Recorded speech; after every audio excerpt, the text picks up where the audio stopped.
एक दिन दरबार की कार्यवाही के मध्य बादशाह अकबर को मस्करी सूझी और उन्होंने बीरबल के मज़े लेने के लिए सवाल पूछा।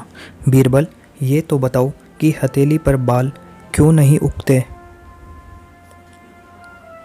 सवाल सुनकर बीरबल समझ गया कि आज बादशाह मजाक के मूड में है। बीरबल का फौरन कोई जवाब न आता देख अकबर बोले, क्यों बीरबल, हर सवाल का जवाब तो तुम तपाक से दे देते हो। आज क्या हुआ? कुछ नहीं जहाँपनाह, मैं बस ये सोच रहा था कि किसकी हथेली पर। बीरबल ने शांति से पूछा। हमारी हथेली पर बीरबल। अकबर अपनी हथेली दिखाते हुए बोले, हुजूर, आपकी हथेली पर बाल कैसे उगेंगे? आप दिन भर अपने हाथों से उपहार वितरित करते रहते हैं। लगातार घर्षण के कारण आपकी हथेली में बाल उगना नामुमकिन है। बीरबल ने तपाक से जवाब दिया।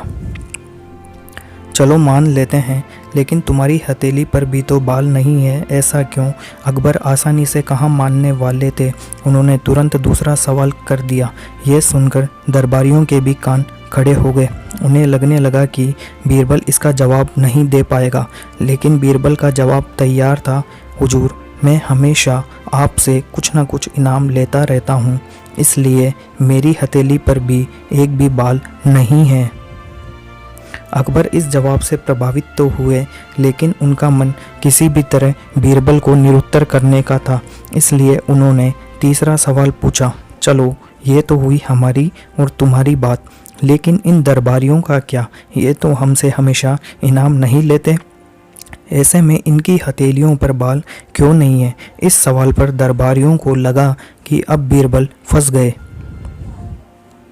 लेकिन बीरबल यूं ही अपनी वाक्पटुता के लिए प्रसिद्ध नहीं थे। वे झट से बोले, जहाँपनाह, आप इनाम देते रहते हैं और मैं इनाम लेता रहता हूँ। ये देख सभी दरबारी जलन में हाथ मलते रह जाते हैं, इसलिए इनकी हथेली पर भी बाल नहीं है। यह सुनना था कि अकबर ठाका लगा उठे। उधर दरबारियों के सिर शर्म से झुक गए।